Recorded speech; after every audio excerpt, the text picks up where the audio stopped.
और फिर भी एक नहीं होता। ये बहुजन समाज के नेताओं की होशियारी है, चालाकी है। ये जो बहुजन समाज के नेता है ना, मुझे देख लो ठीक से, हो सकता है तुम मेरे दुश्मन हो सकते हो। सबसे पहले मैं दुश्मनों की तो दुश्मन हुई, क्योंकि भैया मैं उनके खिलाफ बोलती हूँ तुम्हारे लिए, लेकिन मैं तुम्हारी भी दुश्मन होने वाली हूँ आज के बाद।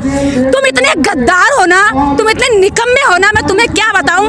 तुम बहुत आस्तीन के सांप हो कि तुम इस समाज का खाते हो और गाते तुम वहां जाकर को जिस पार्टी का आप टिकट लेकर के इस समाज में वोट लेने आते हैं। सबसे बड़ी चीज ये है, सारे नेता ये कहते हैं सब एक हो जाओ, सब एक हो जाओ, और जो नेता ये कहता ना सारे एक हो जाओ, उसके पीछे 5 लोग नहीं होते, वो आपकी बुलाई हुई भीड़ से कहता सारे एक हो जाओ। भाई इन भाई साहब की मेहनत तक इनके बनाए हुए मंच पर चढ़ के कहता कि सारे एक हो जाओ, खुद का कुछ नहीं है ना। यही तो राजनीति है ना।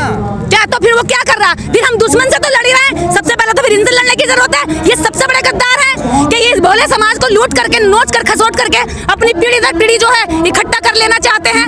देखिए व्यवहार में झलकती ईमानदारी, कहने की जरूरत नहीं मैं ईमानदार हूँ, मैं ईमानदार हूँ, कहने की जरूरत नहीं मैंने सब कुछ कुर्बान कर दिया, सब कुछ कुर्बान कर दिया।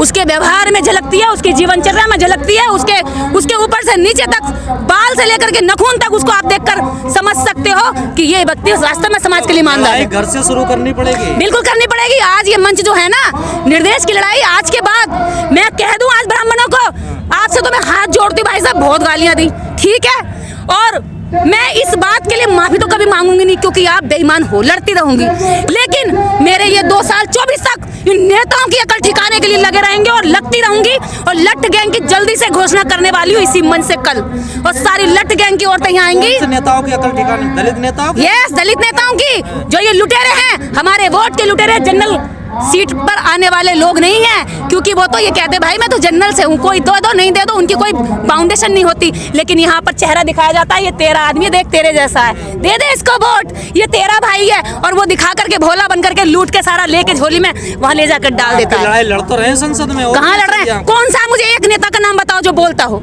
बताओ मुझे। अभी शीतकालीन सत्र जारी है, बताइएगा कि मुझे कौन सा नेता बोला है। अगर ये नेता नहीं बोलेंगे ना, तो ये समाज जागरूक होकर सबसे पहले इनके घरों में घेराव करेगा। नेता कह रहे हैं परशुराम का मंदिर बनाओ, बहुजन नेता कह रहे हैं इस बात को। परशुराम ने इनके लिए क्या कर दिया? मैं ये कह रही हूँ, परशुराम ने अपने फरसे से क्षत्रियों का गला काटा, इसमें तुम्हारा कौन सा भला हुआ? लेकिन तुमने एक बार भी नहीं कहा जो समाज जो पीछे खड़ा हुआ है, जिसकी लड़ाई लड़ने के लिए हम यहाँ आए हुए हैं, उनकी बहन बेटियों के साथ दुराचार मत करो, उनके खेतों में आग मत लगाओ, उनके अधिकार मत खाओ, उनको भी इंसानियत का हक दो, उनके बच्चों की एजुकेशन मत छीनो, उनकी नौकरियां मत छीनो, उनके हक अधिकारों पर डाका मत डालो। उसके लिए नहीं लड़ेंगे ये जिस काम के लिए गए वो काम करें ईमानदारी से। अगर नहीं करते हैं तो लठ दस्तक में जल्दी ही बनाने जा रही हूँ, और इनको जाकर के जितने मंचों पे भी बोलते हैं ना ये अम्बेडकरवादी हो जाओ, अम्बेडकरवादी हो जाओ, इनके घरों पे भी छापा डलेगा।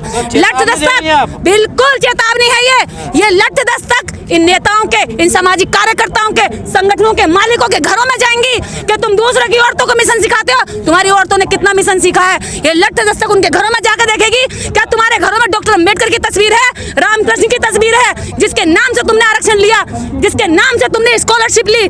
अगर मैं छात्र हूँ ना, तो मेरी भी जिम्मेदारी बनती है कि मैं अपने समाज के लिए काम करूं, क्योंकि मैंने छात्रवृत्ति पे एडमिशन लिया था। ये जरूरी नहीं है कि एक अधिकारी कर्मचारी करेगा, वो तो कई गुना कर्ज में दर रहा है। तो बेचारे दलित नेता और क्या कतई सीधे हैं। आपको मेरी शक्ल देख के मैं लग रही हूँ कि मैं सीधी हूँ, मैं सीधी हूँ, मैं सारे अधिकार जानती हूँ। और देखो प्रमोशन में रिजर्वेशन के लिए अधिकारी कर्मचारी रोते हैं, गिड़गिड़ाते हैं, हमारा प्रमोशन रुक गया, लेकिन अपनी बीवियों को, अपने बच्चों को आज किसी ने भी यहाँ नहीं भेजा, जबकि उनका मुद्दा भी इसमें था। तो क्यों नहीं आए वो? इसका मतलब तुम्हारी लड़ाई ये गरीब जनता लड़ेगी, ये कमजोर लोग लड़ेंगे, ये वो लोग लड़ेंगे जो अपने घरों से निकल के पूरा दिन सर्दी गर्मी में लड़ते हैं। केवल 1% अधिकारी ऐसा है जिस अधिकारी ने इस समाज की ओर को देखा, बाकी 99% नालायक हैं। अभी मैं बता दूं, एक अधिकारी भोला की कॉस्ट्यूम पहनकर, उसकी बीबी जो है पार्वती की कॉस्ट्यूम पहन के फोटो खींचा रखा, व्हाट्सएप पे डाल रखा। पिछले 10 दिन से फोन कर रही हूँ और भाग गया, घर छोड़कर मिल भी नहीं रहा है। मैंने कहा तुझे अधिकार मिला डॉक्टर अम्बेडकर की वजह से, तुझे डॉक्टर अम्बेडकर बनना चाहिए था, और तू अपनी औरत को पार्वती बना रहा है। बिल्कुल, मैंने कहा मैं तेरे घर आके देखना चाहती हूँ। डॉक्टर अम्बेडकर ने सूट बूट पहना और दरिद्रों। तुम तो कलम की बात करने वाले, संविधान की बात करने वाले, लट-पट, और ये कहाँ का? भाई साहब लट की जरूरत नहीं है। अभी आप मेरे को मारने आओगे तो कलम से क्या होगा? कलम कागज पर काम करती है, लट व्यवहारिक जीवन में काम करता है। कोई मुझ पे हमला करने आ रहा है तो मैं क्या करूंगी? और ये तो बैठ के हमला कर रहे हैं, मेरे पूरे समाज को लूट रहे हैं, मैं छोड़ दूं इनको? देखिए मुझे मरना, इन्होंने तय कर दिया है। मेरे जीवन का एक ही लक्ष्य है कि इस समाज को उसकी ताकत का एहसास करा देना, और जिस दिन हो जाएगा ये खुद हिस्सा ले लेगा अपना।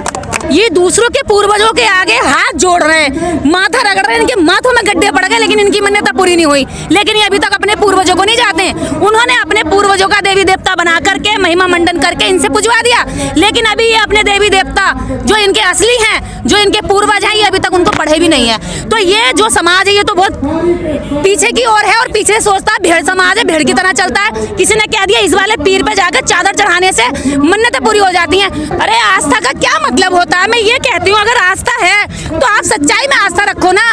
आप इस बात में आस्था रखो कि अगर आपको दर्द है तो मैं भी आहत होना चाहिए हूँ। केवल पत्थरों पे बात करने से क्यों आस्था आहत होती है? अगर कोई झूठ मानना चाहता है, अगर कोई व्यक्ति कहता है मैं झूठ में ही विश्वास रखता हूँ, तो और कोई कौन होता है उसके झूठ को गलत बताने वाला? हाँ, बिल्कुल सही सवाल किया आपने। झूठ से यहाँ पर व्यक्ति विशेष का कोई लेना देना नहीं है। झूठ मानने के पीछे यहाँ पर 85% लोगों का अधिकार खाया जा रहा है। आपका यदि व्यक्तिगत मामला है कि आप कोई किसी झूठ को मान रहे हैं तो वो व्यक्तिगत हो जाता है, लेकिन जब वो प्रपंच रच के षड्यंत्र के तहत उस नर्क में झोंक करके उनके अधिकारों को खाया जा रहा है, तो तब ये बहुत जरूरी हो जाता है कि सामूहिक रूप से उसको छोड़ा जाए, उस व्यवस्था से ऊपर उठकर इंसान की वैल्यू मानी जाए। अरे हम तुमको पूछते पूछते बरस हो गए, हमें कम से कम इंसानियत की वैल्यू तो दे दो। अभी भी ये समाज अपनी बेसिक नीड्स की लड़ाई लड़ रहा है। अभी भी इस समाज का पूछो कितना परसेंट ऐसा होगा जो हवाई जहाज में यात्रा कर सकता है, कितना परसेंट ऐसा होगा जो देश की मुख्य धारा में जुड़ा हुआ व्यक्ति है। सवाल ये है कि पिछड़ों के अधिकार छिन गए, ये हो गया वो हो गया, उनकी हिस्सेदारी नहीं मिल रही। सबसे बड़ी चीज ये है, जितना भी दलित या ओबीसी है या मुसलमान है, ये तीनों जितने भी जहाँ जहाँ बटते बिखरते हैं, ये अपने लिए गड्ढा खोदते हैं। नहीं, बगैर पिछड़ों के तो सरकार नहीं बना पाएंगे ना दलित मुस्लिम। देखिए पिछड़े वोट करते हैं, मैं कह रही हूँ ना, पिछड़े बीजेपी को भी वोट करते हैं। बीजेपी को तो कर रहे हैं ना, पिछड़े बीजेपी को वोट करते हैं, और ऐसा नहीं है लेकिन बाकी पार्टियां बीजेपी की तरह काम नहीं करती। मैं ये दावे के साथ कह सकती हूँ, जिस तरह से बीजेपी कैडर का काम करती है, बीजेपी गांव-गांव काम करती है, आप उनको कोस तो सकते हो लेकिन उनकी तरह मेहनत नहीं कर सकते। उनका कैडर, उनकी शाखाएं गांव में भी लगती हैं, शहर में भी लगती हैं, जिले से लेकर के एक ब्लॉक तक उनकी शाखाएं लग रही हैं। हमारी पार्टियां क्या कर रही हैं? सो जाती हैं, 5 साल बाद उठती है कंबल में से ढांक करके इलेक्शन आ गया। आज मंच लगाया, आज ही हार जाएगी बीजेपी, देखिए। देखिए मैं कोई राजनीतिक पार्टी लेकर के नहीं चल रही हूँ, ये राजनीतिक विपक्ष की लड़ाई है। मैं तो एक समाज के अंदर जो असमानता की लड़ाई है, उस समाज को इकट्ठा करके मैं तो चाहती हूँ कोई एक विकल्प बने। ये जितने बिखरे हुए लोग इकट्ठे आए, मंच पर आए और अपने साथ अपने समाज को लेकर के एक अच्छा विकल्प बनाए, समाज को दे। अरे दुश्मन को कोसने से कुछ नहीं होगा। मुझे लगता है कि आज का जो कार्यक्रम है, ऐसा पहली बार मंच लगा जिसमें किसी भी ना बैनर का नाम है, ना किसी संगठन का नाम है, ना किसी पार्टी का नाम है, ना किसी पार्टी के मुखिया का नाम है। और ऐसा पहली बार हुआ कि इतने सारे संगठन एकजुट होकर के किसी एक नाम के या किसी एक आंदोलन के बैनर तले बैठ गए हैं आकर। वरना हमेशा संगठनों की लड़ाई ये रहती है कि मेरा होना चाहिए। क्या किसी का बैनर नहीं है, इसी वजह से दिक्कतें आ रही हैं आपके प्रोग्राम में? इससे पहले भी 5 दिन पहले प्रोग्राम हुआ, वो भी फ्लॉप हो गया, ये भी फ्लॉप भी समझो। नहीं, वो तो किसी पर्टिकुलर बैनर के तले था। वो तो एक अपने आप में एक क्या कहते हैं, लोकप्रिय व्यक्ति रहे हैं, तो वो तो उनका अपना प्रोग्राम था। ये तो सभी संगठनों को जरूरी नहीं लगता क्या? ऐसा नहीं है, बैनरों की लड़ाई ही तो खत्म करनी है। मैं यही तो खत्म करके हम तैयार करना है, इसलिए तो ये कार्यक्रम आयोजन किया गया है।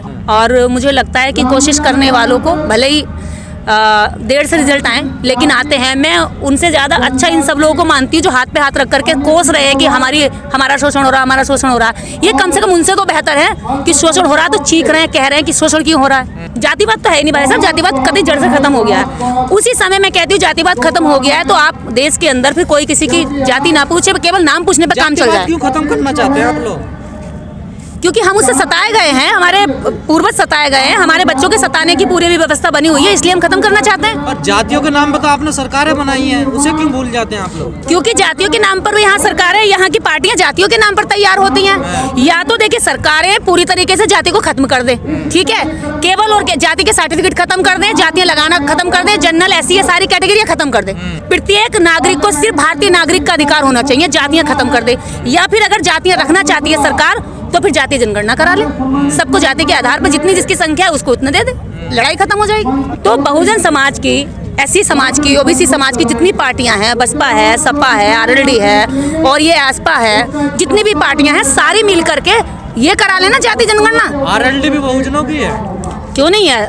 क्या आप जाट को या गुजर को आप क्या मानते हो? वो क्या कहते हैं, ब्राह्मण है क्या है? वो भी उस व्यवस्था से लात मारा हुआ नीचे का शूद्र ही है ना वो तो। लेकिन वो मानता नहीं अपने आप को। ये नहीं मानता, यही तो कारण है कि वो आज भी गुलाम है। यही तो कारण है कि वो आज भी उनकी ढाल बना हुआ है। जब उन्हें दलितों को मरवाना होता है, मुस्लिम को कटवाना होता है, हिंदू मुस्लिम दंगा कराना होता है, तो यही मार्शल को हमको इस्तेमाल किया जाता है, इनकी लाठियों को इस्तेमाल किया जाता है। भी यही शोषण करते हैं, देखा होगा आप। बिल्कुल। तो ये मैं इनसे कह देना चाहती हूँ कि वास्तव में जो व्यवस्था बनी हुई है ना, सबसे ज्यादा उनकी नजर में नीच तो आप ही हैं। हम तो व्यवस्था से बिल्कुल बाहर के लोग थे।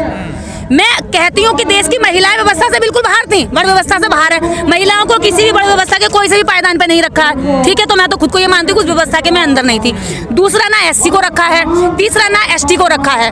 तो अगर चौथे पायदान पर सताने वाले लोग थे, जिन पर लाठियां चलाई जाती थी, जिनको बैल की जगह हल में जो है इनको जोता जाता था, ये वही शूद्र तो है जो आज अपने आप को जो कहते हैं मैं एलार हूँ, मैं लोधे राजपूत हूँ, भाई मैं जाट हूँ, मैं गुजर हूँ, और मैं ये हूँ, मैं फलाना हूँ, मैं ढिमाका हूँ। लेकिन अगर तुम्हारी वर्ण व्यवस्था में गिनती है तो तुम सिर्फ शूद्र हो, नीच हो उनकी नजर में, और उनका धर्मशास्त्र यही कहता है।